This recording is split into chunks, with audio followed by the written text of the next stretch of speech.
Bible বলছে আকাশ আর পৃথিবী টলবে, ঈশ্বরের বাক্য কোনোদিনও টলবে না।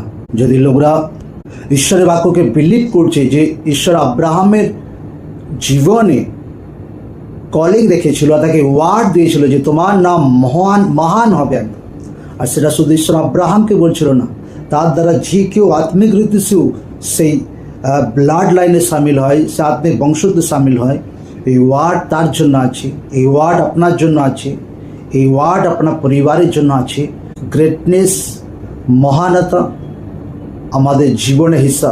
কেউ না ভাবুক যে আমি তো তুচ্ছ আছি, আমি তো এখানে নর্মাল আছি, আমার কুল তো, আমার জাতি তো নর্মাল আছে, আমি তো আম ব্যক্তি আছি, আমি তো রোগে পড়ে আছি, আমি তো ফাইন্যান্সিয়াল ট্রাভেলে ভুগছি।